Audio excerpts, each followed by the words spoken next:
Telangana cabinet విస్తరణలో అడ్లూరి లక్ష్మణ్కు స్థానం కల్పించడం వెనుక కాంగ్రెస్ వ్యూహాత్మకంగా వ్యవహరించింది. ఈ విషయంలో సీఎం రేవంత్ రెడ్డి, మంత్రి శ్రీధర్ బాబు చక్రం తిప్పారని అంటున్నారు. తెలంగాణ కాంగ్రెస్లోని మాదిగ ఎమ్మెల్యేలను ఐక్యం చేయడమే అడ్లూరికి కలిసొచ్చిందా? ఈ సామాజిక వర్గం బీజేపీ వైపు మొగ్గు చూపకుండా సీఎం రేవంత్ రెడ్డి స్కెచ్ వేశారా?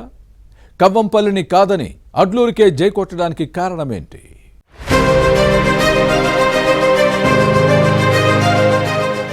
జగిత్యాల జిల్లా ధర్మపురి కాంగ్రెస్ ఎమ్మెల్యే అడ్లూరి లక్ష్మణ్కు మంత్రివర్గంలో స్థానం కల్పించడం వెనుక పెద్ద వ్యూహం ఉంది. ఈయన మొదటిసారి గెలిచినప్పటికీ పార్టీ అధిష్టానం మినిస్టర్ పోస్ట్ ఇచ్చింది.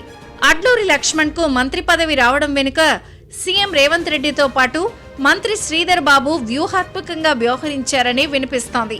నెల రోజులుగా మాదిగ సామాజిక వర్గ ఎమ్మెల్యేలను ఒక టీమ్గా ఏర్పాటు చేసి దానికి అడ్లూరి లక్ష్మణ్ను నాయకత్వం వహించేలా చేశారు రేవంత్ రెడ్డి. అంతటితో ఆగకుండా అడ్లూరి లక్ష్మణ్ సహా మిగతా ఎమ్మెల్యేలు ఢిల్లీలో అధిష్టానాన్ని కలిసేలా చర్యలు తీసుకున్నారు. వాస్తవానికి ఢిల్లీలో హైకమాండ్ పెద్దలను రాష్ట్ర నేతలు కలవడం అత్యంత కష్టం. సీఎం సిఫారసు లేక అధిష్టానంతో సన్నిహితంగా ఉండే నేతల మద్దతు లేకుండా ఎమ్మెల్యేలు ఏఐసీసీ అధ్యక్షుడు, ప్రధాన కార్యదర్శిని కలవడం అంత ఈజీ కాదు. అలాంటిది ఏఐసీసీ అధ్యక్షుడు మల్లికార్జున ఖర్గేను, జనరల్ సెక్రటరీ కేసీ వేణుగోపాల్ను చాలా ఈజీగా కలవగలిగారు అంటే దాని వెనుక రేవంత్ రెడ్డి, శ్రీధర్ బాబు వ్యూహం ఉందన్న చర్చ జరుగుతోంది.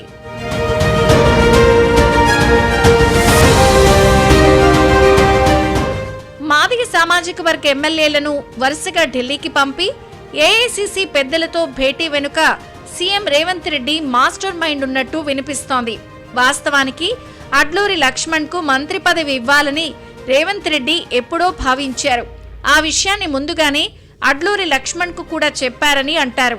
అయితే తన సామాజిక వర్గం ఎమ్మెల్యేలను ఏకతాటికి పైకి తేవడానికి లక్ష్మణ్ కూడా బాగానే కష్టపడ్డాడు. మాదిగ శాసనసభ్యులను కోఆర్డినేట్ చేసుకుంటూ ముందుకు సాగారు.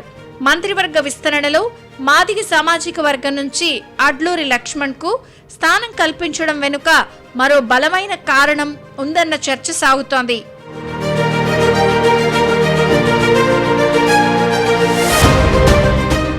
ఎస్సీల్లో మాదిగ సామాజిక వర్గం ఓటు బ్యాంకుపై బీజేపీ కన్నీయడంతో కాంగ్రెస్ అప్రమత్తమైంది. దీంతో వారిని తనకు మరింత అనుకూలంగా మలుచుకోవాలి అన్న వ్యూహంలో భాగంగానే కేబినెట్లో పెద్దపీట వేశారని చెబుతారు.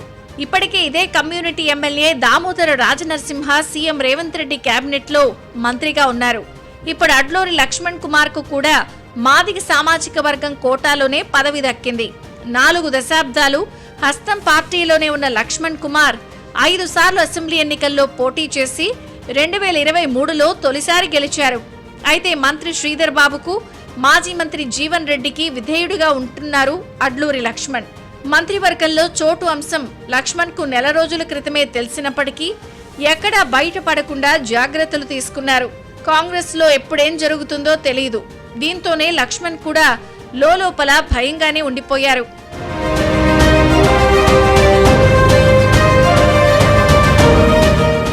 మరోవైపు మంత్రివర్గ విస్తరణ ముందు రోజు కూడా లక్ష్మణ్ స్థానంలో మానకొండూరు ఎమ్మెల్యే కవ్వంపల్లి సత్యనారాయణ పేరు బలంగా వినిపించింది. అయితే కవ్వంపల్లిపై వ్యతిరేకత ఉందని ఇంటెలిజెన్స్ అధికారులు నివేదికిచ్చారని సమాచారం. మంత్రి పదవిపై అధికారిక ప్రకటన రాకముందే ఈ శాసనసభ్యుడి అనుచరులు చేసిన హడావిడి కూడా ఒకంత మైనస్ గా మారిందన్న చర్చ సాగింది. తొందరపడి ముందుగానే బాణాసంచా కాల్చి సంబరాలు చేసుకున్నారు.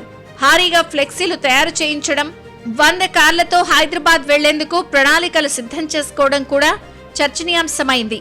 కవ్వంపల్లికి షాడోలుగా పనిచేస్తున్న వారు దందాలు చేస్తున్నారన్న ఆరోపణలున్నాయి. ఇదే సమయంలో ఉమ్మడి కరీంనగర్ జిల్లాకు చెందిన పెద్ద దిక్కుగా ఉన్న మంత్రి శ్రీధర్ బాబు కూడా కవ్వంపల్లి సత్యనారాయణ విషయంలో అంత పాజిటివ్ గా లేరన్న చర్చ సాగింది. శ్రీధర్ బాబుతో ఈ ఎమ్మెల్యే ఇప్పుడిప్పుడే సన్నిహితంగా ఉంటున్నప్పటికీ గతంలో పొన్నం ప్రభాకర్ వర్గంలో ఉండేవారు. అయితే పొన్నంతో విభేదాలు రావడంతో శ్రీధర్ బాబు వైపు వెళ్లారని అంటారు.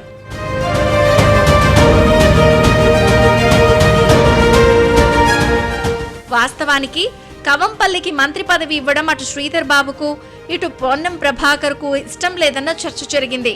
అందుకే శ్రీధర్ బాబు కూడా లైట్ తీసుకున్నారని చెబుతారు. ఇలాంటి పరిణామాలతో అధిష్టానం అడ్లూరి లక్ష్మణ్ వైపే మొగ్గు చూపింది. గతంలో బీఆర్ఎస్ నుంచి ఆఫర్స్ వచ్చినా పార్టీని వీడకుండా అడ్లూరి లక్ష్మణ్ కష్టకాలంలోనూ కాంగ్రెస్ తోనే ఉన్నారు. అది ఇప్పుడు కలిసొచ్చిందని అంటున్నారు ఈ మంత్రి అనుచరులు. మొత్తం మీద అడ్లూరి లక్ష్మణ్ కు మంత్రి పదవి వెనుక ఇన్ని వ్యూహాలు పనిచేశాయన్న చర్చ సాగుతోంది. మరి తనకొచ్చిన అవకాశాన్ని అడ్లూరి లక్ష్మణ్ ఎలా ఉపయోగించుకుంటారో చూడాలి.